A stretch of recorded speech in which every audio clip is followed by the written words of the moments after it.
السلام عليكم. رب اشرح لي صدري ويسر لي أمري واحلل عقدة من لساني يفقهوا قولي.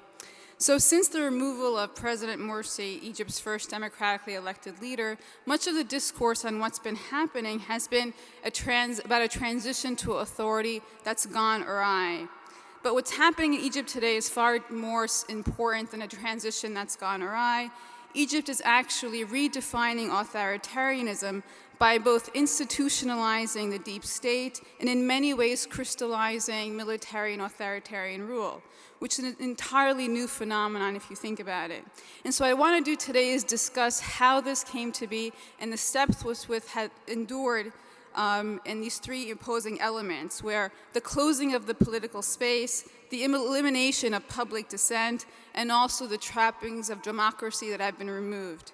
And these elements have really important implications on the future of US-Egypt relations, but more so, I want to talk about what this means for the American Muslim community, because at times it seems that there's nothing that we can do about it.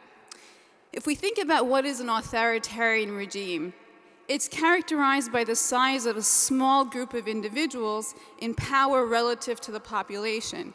The exclusion of many segments of society further limits those that can be included into the political process. So I'm a professor of political science, and we always talk about the Federalist Papers and James Madison and how the United States was envisioned. And when the US was envisioned, it was based on the formation of political parties.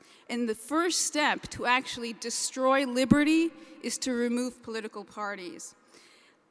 This is not lost on what's happening in Egypt today. Liberty in one direction is being destroyed by the elimination of political parties, the mass arrest of activists on all parts of the ideological spectrum. And what we're seeing is the crystallization of a moment that's going to further remove voices of dissent, and the roadmap of democracy is becoming a far, far vision. It's not clear that the process we have today is going to lead to a sustainable democracy for several reasons. The first of which is that Egypt has yet to elect a parliament that's supposed to be able to check the power of the executive. If you think about the roadmap for democratic consolidation in Egypt, the election of the parliament was going to be the first moment where we think about this roadmap. And what is the function of a parliament? Parliament is supposed to legislate the laws that were enacted by the Constitution. What we're seeing today is a parliament that normally does not exist. Elections were supposed to be held earlier this year. They might happen next summer. And with the way with which the parliamentary laws have been designed, it will become nothing more than a rubber stamp to the regime. So much of my research follows the 2000 to 2010 parliamentary sessions, where through this small political opening, we actually saw the quality of the parliament in Egypt begin to uncover some of the corruption that was instituted. And I argue that because of the vast amount of work done by the independent movement within the parliament between 2005 and 2010, you actually see that this might have been one of the catalysts that brought about the revolution. Because in 2010, when not a single independent party member was reelected, we all knew something was happening because of the vast amount of electoral corruption. Second is the elimination of public dissent. The protest law and the terrorism laws that have been passed have led to the mass arrest of many voices of dissent. This law requires that you have to give the Interior Ministry at least 3 days' notice before any public gathering can take place. And if you don't, you can be fined up to $1,500 and 7 years in prison. The legislation is not only a method of arresting protesters or those that advocate for nonviolent protests, but it's also further silencing voices of dissent and beginning that process of instilling fear in the hearts and minds of the Egyptian population. Any unauthorized activity, a protest, a gathering, especially on a college campus, is seen as challenging the state and prestige. Now, the important thing about that word is the new terrorism law, which is in Article 262 of the Constitution, says that any challenges or threat to the state or prestige renders you a terrorist. And what renders you a terrorist in Egypt today? Holding any office in the hierarchy of the Muslim Brotherhood.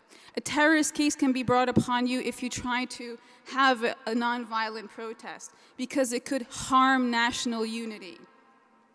hindering the work of the educational institution, basically having a protest on college campuses. And we know what's happened to many of the activists on campus, especially the young female activists at Al-Azhar University, who are not only categorically rounded up, but are incurring some of the worst violence in the female prisons, especially in Al-Natir, where women activists, really the cream of the crop of society, are being systematically raped. We have so many reports of videos of these people, of these young women, appearing on internet pornography sites for pay, so that people can actually watch the gang rape of the students of Al-Azhar. The state is also seeking to control religion in the public sphere by tightening control on mosques. Since last summer, 12,000 imams have lost their jobs. If we think about what all of this means, so we had a constitution that was passed earlier this year, but we haven't had a parliament. That means every single law that has been passed has been through presidential fiat. Within the Constitution, there are also protections that the president can allot any laws that he wants. When the military ousted President Morsi last year, it stated that parliamentary elections were going to happen very soon. And we've seen that that doesn't happen. And so at the institutional structural levels, the structure, the trappings of democracy are not only being undermined, they're being removed. Before, under Mubarak, there was emergency rule. Today, while there isn't emergency rule, there actually doesn't need to be emergency rule, because most of the laws that have been made are permanent without the need for any emergency law. And so the protest law, the terrorism law, the NGO laws, the laws on finance and financial contributions coming from the outside, all of these protect against certain elements of actually allowing people to be members of the public and members of society, completely undermining in the name of no need for emergency rule. Egypt's legal framework also remains troublesome in nature. While the judiciary might be perceived as having a level of independence, laws that govern social and political life have been undermined and undermined accountability. And while the state of emergency has been lifted and can anytime be reinstated, the draconian laws that are passed by and upheld by the judiciary are further leading to a fatal moment where even the democratic mechanisms that are supposed to lead to good governance are further being eliminated. And ultimately, Egyptian state institutions are left with having very little accountability. There's no mechanism for the enforcement of rights, and thus rights will remain unprotected. So this constitution actually doesn't protect the average citizen, it protects the state. It protects the states from the citizens. And there's a problem here in the relationship. So in social science, we know that constitutions are the space with which you actually begin to reconcile, especially in post-conflict situations. Here, in this moment, we see that the Constitution comes to undermine the very relationship between state and society. If you remember President Sisi's address to the United Nations, he talked about starting a new social contract. However, the social contract that exists today between the Egyptian regime and the Egyptian population is not only extremely absent, it's actually at the expense of the Egyptian population. So what we're seeing is a new political order that I've argued in some of my writings that goes far beyond authoritarianism. Egypt's actually not returning to Mubarak-era structures. It's leading to something that's far more violent and far more repressive. Add to that the narrative discourse of fascist exclusions of segments of society, like there's two nations, right? Those that are with us and those that are against us. And those that are against the state deserve to be eliminated, deserve to be disappeared, deserve to have the expansive military tribunal control over their lives, is leading to a structure of society that's very fragmented. The reason why I'm focusing on the fragmented structure of society is because of this. So in 1999 till about 2001, I used to work at the United Nations. It was during the turn of the millennium. And it was at a time period where every organization, if you remember Y2K, was going through a time period of reassessing what is the next millennium going to look like. So at this critical moment, the then Secretary General Kofi Annan says, how are we going to get to peace? In the next millennium, how are we going to get to world peace? And he says, and I'll never forget these words, that there's two things that we need to get rid of to get to peace. The first is hunger, and the second is fear. Fear that the state can do whatever it wants with me. Fear that I don't know what tomorrow is going to bring. Fear that there's a level of instability in society that my neighbor can turn me in for something I haven't done. Fear that the rule of law is really not out for my protection. That kind of visceral fear. And I remember sitting in the audience thinking, subhanAllah, what does Allah subhanahu wa ta'ala say at the end of Surah Quraysh? What does He guarantee those who believe? الذي أطعمهم من جوع وآمنهم من خوف. Sometimes when you think about the situation in Egypt, it becomes so overwhelming, right? You think about the situation in parts of the world, it becomes so overwhelming.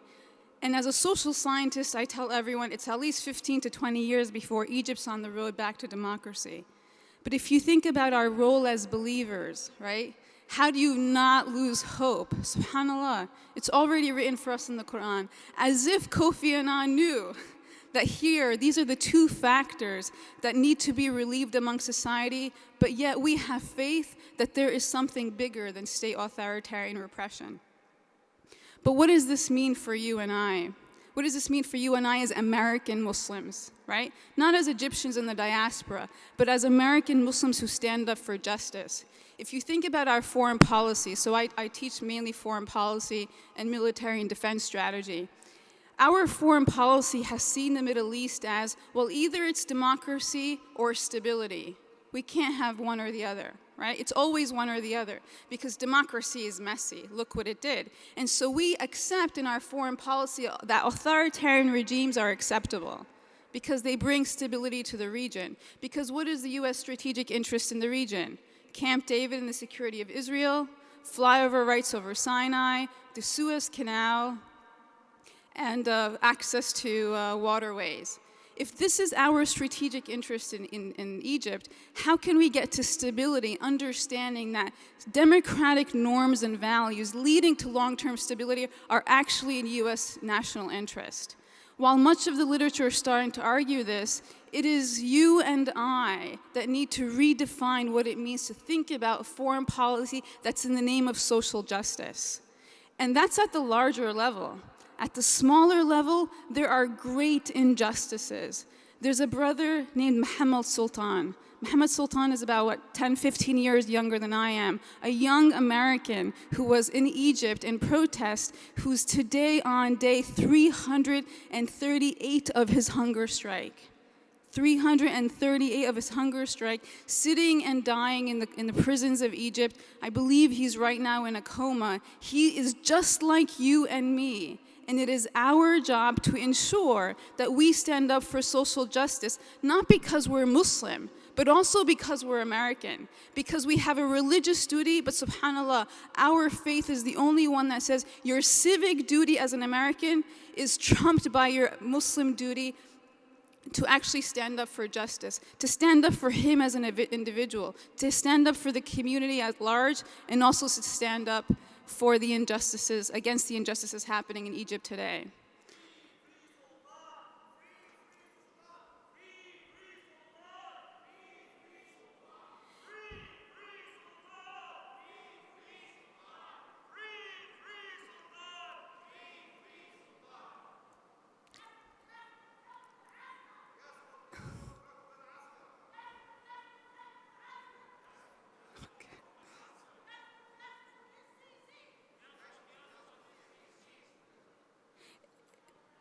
It's actually, we should be calling for the end of injustice, right? Injustice is not imbibed in one individual or one structure, I'm done. But injustice is imbibed in a system that fortifies injustice to continue for the benefit of segments of society. We can't be naive in thinking it's an individual, right? We need to talk about the eradication of social injustice at the structural level, just as Dr. Tariq Ramadan talked about last night. And I'm going to conclude with this. When we think about the Muslim Ummah, right, we all know that in the Muslim Ummah, when one part of it ails, right, we all ail. And when we think about the parts that are ailing or hurting, we think about Palestine, we think about Darfur, we think about the Central African Republic, we think about Egypt, we think about the Uyghurs that no one talks about. We think those are the parts of the Ummah that are hurting. What if it's us? What if we, the American Muslim population, Muslims in the West that are blessed with every single opportunity, that don't take advantage of those opportunities, what if we're the weak ones? What if the entire world is waiting for you and I to stand up against injustice for the rest of the world? What if we are the weak ones? What if the entire Ummah is waiting for you and I? We tend to think that there's nothing we can do and all the problems are over there and we can isolate them. But I promise you the problem is right here, that those of us with voices, those of us with power, those of us with access to the symbols of power aren't doing our job to alleviate the injustices happening to those around the world. What if the weakness in the Ummah is right here in this room? What do we owe those people? Thank you.